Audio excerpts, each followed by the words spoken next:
প্রাণিবিদ্যা বিভাগের অনার্স চতুর্থ বর্ষের শিক্ষার্থীদেরকে স্বাগতম জানাচ্ছি। জিন প্রকৌশল ও জীব প্রযুক্তি এই কোর্সটি আমরা পড়ছিলাম। Course code 24-31-03। আমরা চতুর্থ অধ্যায়ে ছিলাম।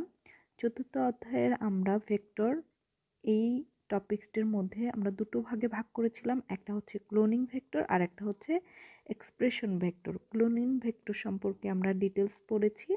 আজকে আমরা দেখব হচ্ছে এক্সপ্রেশন ভেক্টর সম্পর্কে। তো এক্সপ্রেশন ভেক্টরটা কি, প্রথমে আগে এইটা শিখি। ক্লোনিং ভেক্টরে আমরা দেখেছি যে মূল উদ্দেশ্যটা হচ্ছে আমার যে কাঙ্ক্ষিত জিনটি থাকবে সেটা ভেক্টরের মাধ্যমে অসংখ্য কপি তৈরি করা। কিন্তু এখানে এক্সপ্রেশন ভেক্টরের পার্থক্যটি হচ্ছে যে আমার শুধু কপি তৈরি করলেই হবে না, সেই সাথে কি করতে হবে, আমার কাঙ্ক্ষিত জিন তার যেই আলটিমেট প্রোডাক্টটা সেটা যেন তৈরি করতে পারে। সেটা কেমন একটু বলি। মনে করো যে আমরা ইনসুলিনের জিনটা ভেক্টরের মধ্যে ইনসার্ট করেছি। এখন আমার শুধু উদ্দেশ্য এটা থাকবে না যে এখানে শুধু ইনসুলিনের জিনটাই কপি হোক।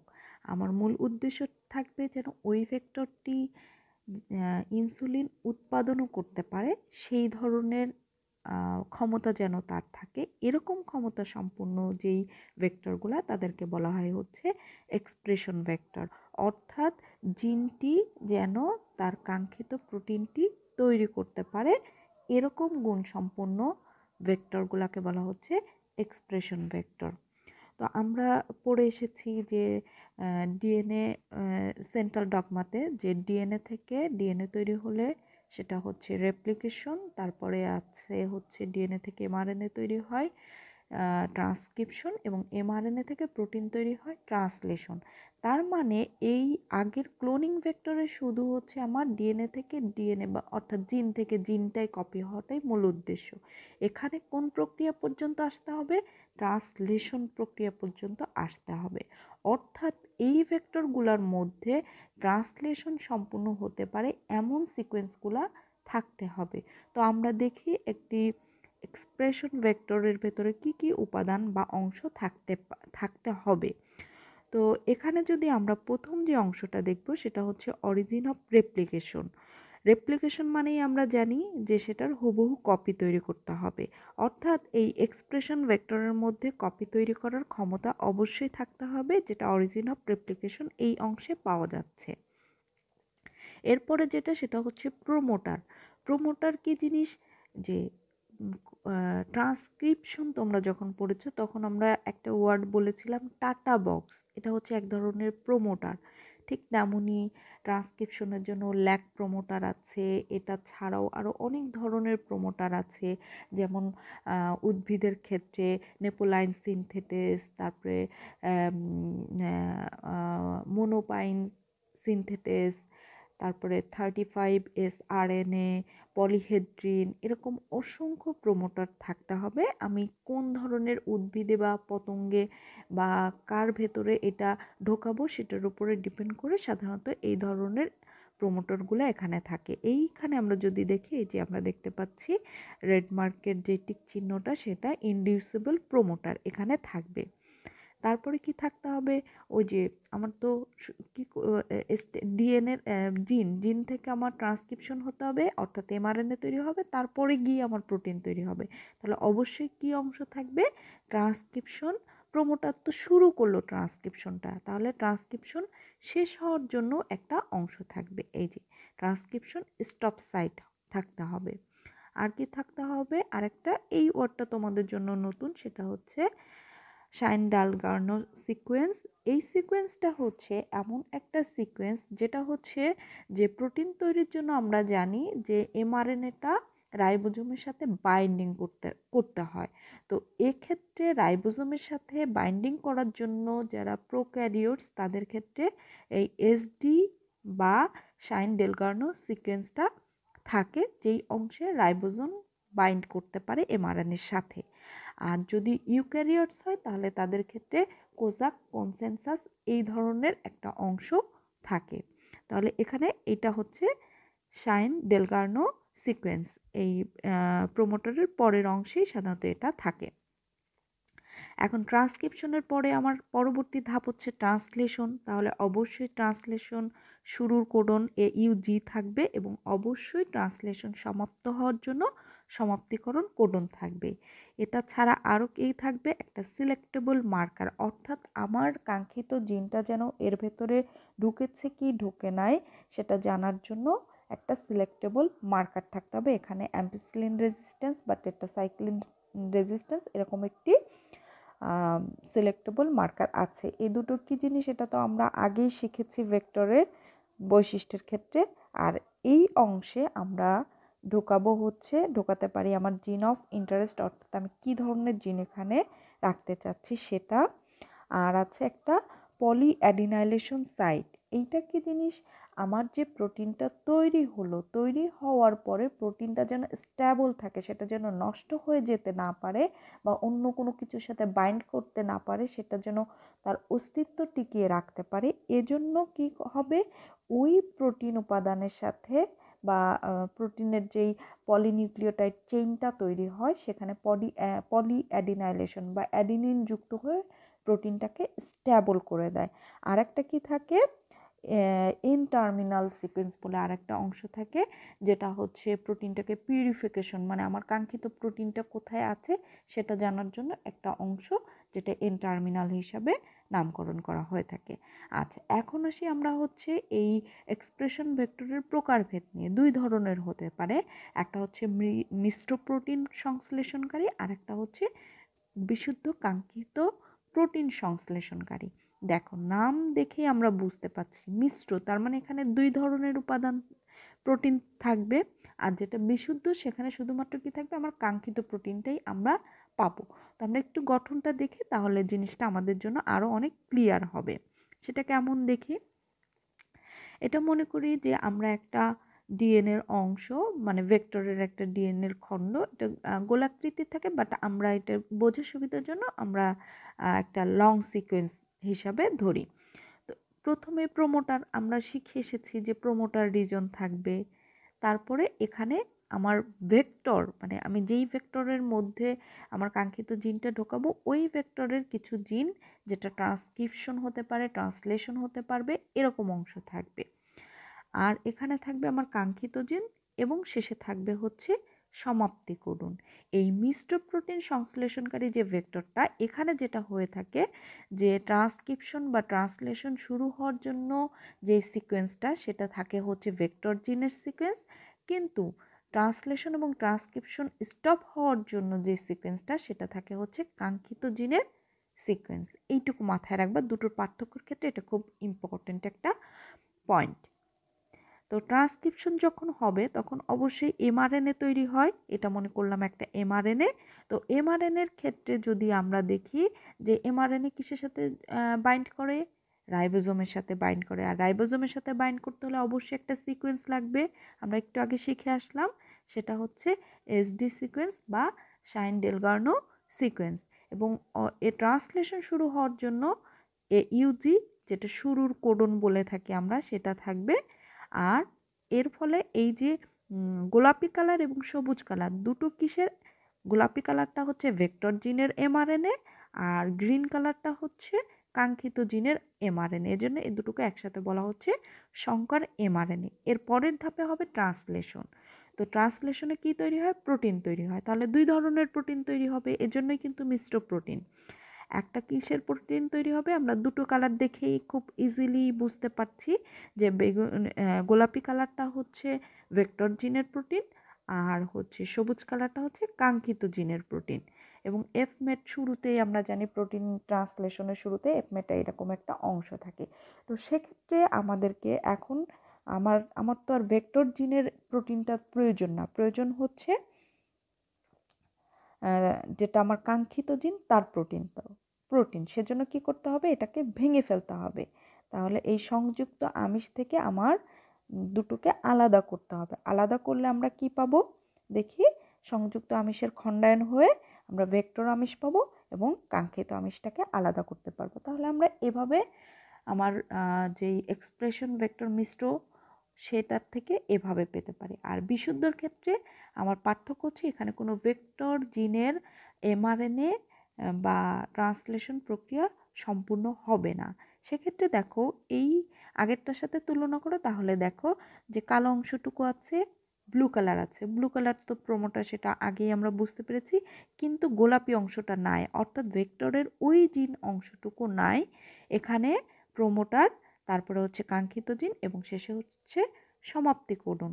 অর্থাৎ এই ক্ষেত্রে যেটা হবে, কাঙ্ক্ষিত জিনেরই প্রোমোটার অংশ থাকবে এবং সমাপ্তি কোডন, অর্থাৎ শুরু এবং শেষ দুটো অংশই হবে কাঙ্ক্ষিত জিনের প্রোমোটার ও সমাপ্তি কোডনের সিকোয়েন্স অনুযায়ী। তাহলে ট্রান্সক্রিপশন হবে হলে শুধুমাত্র আমরা এটাও যেহেতু এমআরএনএ, তাহলে রাইবোজোমের সাথে সংযুক্ত হওয়ার জন্য এখানে এসডি সিকোয়েন্স থাকবে এবং ইউজি শুরুর সিকোয়েন্স, যেটা কাঙ্ক্ষিত জিনের যেই সিকোয়েন্স সেটা থেকে শুরু হবে। কাঙ্ক্ষিত জিনের এমআরএনএ পাবো। ট্রান্সলেশন হলে দেখো শুধুমাত্র গ্রিন কালারের আমরা প্রোটিন পাচ্ছি, যেটা আমাদের কাঙ্ক্ষিত আমিষ।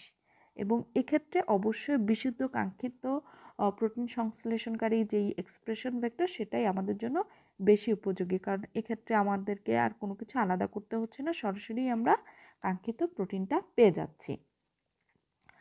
আচ্ছা, এটা হচ্ছে আমাদের, আমরা এই এক্সপ্রেশন ভেক্টরের কিছু উদাহরণ দেখব। তার মধ্যে এইটা একটা, এটার নাম হচ্ছে PSV240। এটা সিমিয়ান ভাইরাস, যেটা ক্যান্সারাস ভাইরাস বলে থাকি। এরকম একটা ভাইরাসের কিছু বৈশিষ্ট্যের উপর ভিত্তি করে এই এক্সপ্রেশন ভেক্টরটা তৈরি করা হয়েছে। এখানে SVT বলে একটা জিন আছে, যে জিনটা হচ্ছে ক্যান্সারাসের বিরুদ্ধে অ্যান্টিজেনের প্রেক্ষিতে অ্যান্টিবডি তৈরি করে। ওই বৈশিষ্ট্যটাকে কাজে লাগিয়ে এখানে এই এক্সপ্রেশন ভেক্টরটা কাজে লাগানো হয়। তো এক্ষেত্রেও ওই একই রকম রেস্ট্রিকশন এনজাইম সাইট থাকবে, যেখানে আমার কাঙ্ক্ষিত জিনটাকে ইনসার্ট করতে পারবো। ল্যাক প্রোমোটার এবং এসডি সিকোয়েন্স থাকবে।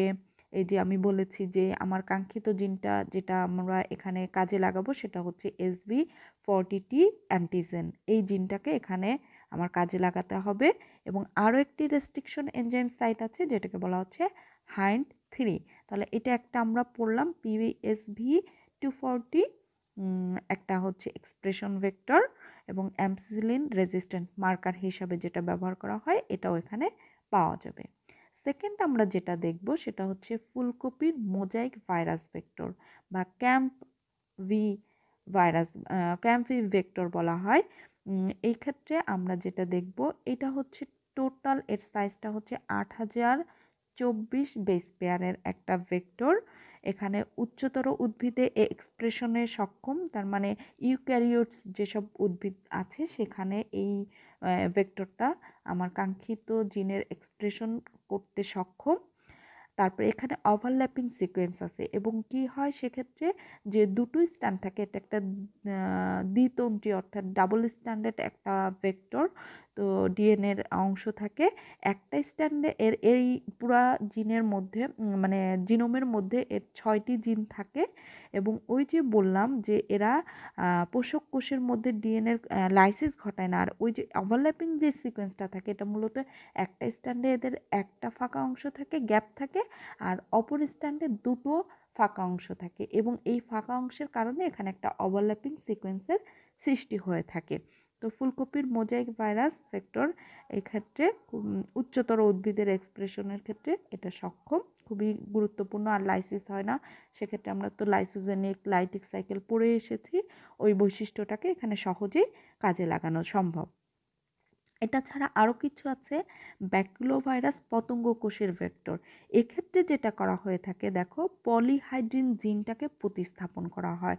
তো আমি তার আগে একটু ব্যাকুলোভাইরাস সম্পর্কে বলি, যে এই ভাইরাসটা পতঙ্গ কোষকে যখন আক্রমণ করে, তখন এর শেষের ফেজের দিকে, বংশবিস্তারের মানে লাইফ সাইকেলের শেষের দিকে এসে এ পতঙ্গ কোষের মধ্যে পলিহাইড্রিন নামক এক ধরনের উপাদান নিঃসরণ করে এবং কোষের নিউক্লিয়াসে গিয়ে সেটা জমা হয় এবং ভাইরাসগুলো অর্ধমৃত অবস্থায় থাকে। পতঙ্গগুলো পরবর্তীতে যখন মারা যায়, তখন ওই পতঙ্গ মারা যাওয়ার পরে ওর ভেতর থেকে কি হয়, যে এই পলিহাইড্রিনটা আলাদা হয়ে যায়।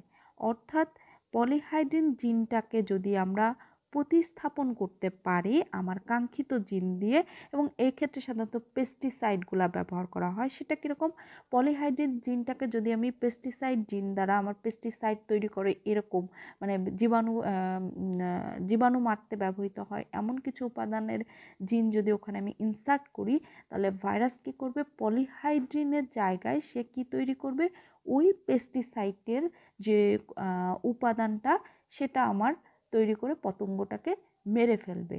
তো সেক্ষেত্রে আমার বাইরে থেকে কোনো কীটনাশক ব্যবহার করা হয় না, এই ধরনের ভেক্টর দ্বারাই সরাসরি আমি পতঙ্গ বা জীবাণুটাকে মেরে ফেলতে পারছি।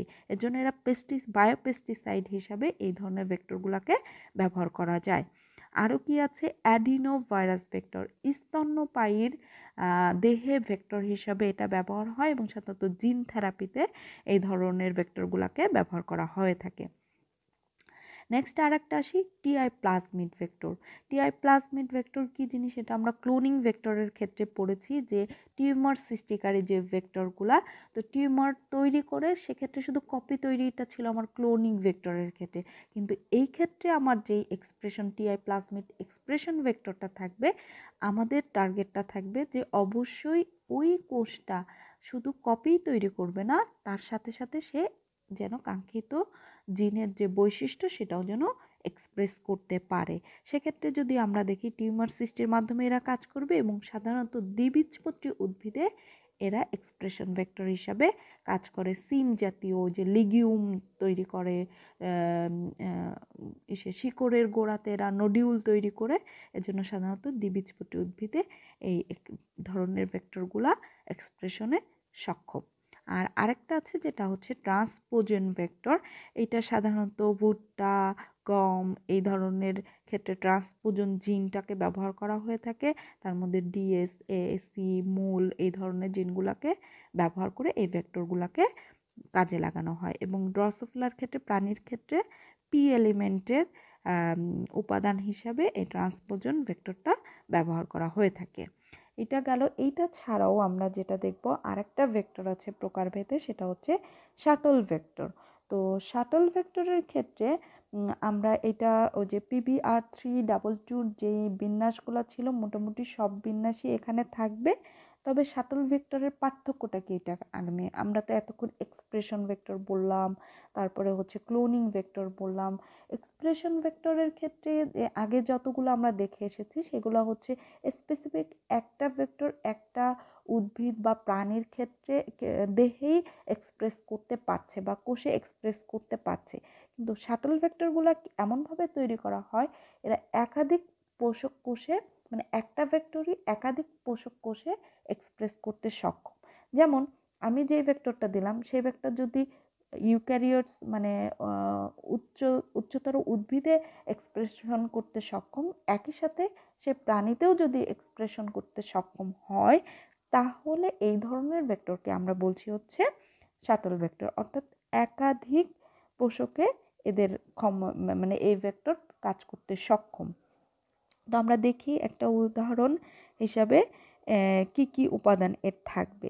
তো এই ক্ষেত্রে 2 মাইক্রোমিটার প্লাজমিড, এটা একটা টোটাল 2 মাইক্রোমিটারের একটা প্লাজমিড, এবং লিউ2 জিন এখানে মার্কার হিসাবে কাজ করে। মানে লিউ2 জিনের উপস্থিতি বা অনুপস্থিতির উপরে ভিত্তি করে এই শাটল ভেক্টরটা আমরা আইডেন্টিফাই করতে পারবো। ইস্টের যে চক্রাকার 2 মাইক্রোমিটার গঠনটা থাকে ডিএনএ, সেটাই মূলত এখানে ব্যবহার করা হয়। আর আগেই বলেছি যে PBR322 যেই ধরনের বিন্যাসগুলো আছে সবগুলো এর মধ্যে দেখা যাবে। শুধুমাত্র এই যে লিউ2 জিন যেটা হচ্ছে ইস্টের বৈশিষ্ট্যের ক্ষেত্রে নেওয়া আছে, ওইটা অ্যাম্পিসিলিন রেজিস্ট্যান্ট থাকবে, যেটা সেটা হচ্ছে আমরা বলেছি যে ইসের ক্ষেত্রে PBR322 এর যে বৈশিষ্ট্য সেটা থাকবে টেট্রাসাইক্লিন। আমরা তার মানে দেখো যে অ্যাম্পিসিলিন এবং টেট্রাসাইক্লিন এই রেড অংশের উপরের অংশটুকু মূলত হচ্ছে PBR322 এর বিন্যাসের গঠন, আর বাকি যে অংশটুকু আছে লিউ2 এর আশেপাশ দিয়ে যেটা, এই অংশটুকু মূলত যেটা কাজ করবে সেটা হচ্ছে ইস্টের বৈশিষ্ট্যের উপর ভিত্তি করে। তো সেক্ষেত্রে দেখো যে PBR322 এটা সাধারণত প্রোক্যারিওটস যারা থাকে সেসব পোষক কোষে সে এক্সপ্রেস করতে সক্ষম। আর আমরা তো জানি যে ইস্ট ইউক্যারিওটসে এক্সপ্রেস করতে সক্ষম। তার মানে এই একই ভেক্টর একই সাথে প্রোক্যারিওটসেও এক্সপ্রেস করতে পারছে, ইউক্যারিওটসেও এক্সপ্রেস করতে পারছে। এজন্য এই ভেক্টরকে বলা হচ্ছে শাটল ভেক্টর। তো এই পর্যন্ত ছিল তোমাদের ভেক্টর। এতক্ষণ সাথে থাকার জন্য সবাইকে ধন্যবাদ। আমরা নেক্সট ক্লাসে নেক্সট চ্যাপ্টার পড়ব। সবাই সে পর্যন্ত ভালো থাকবে।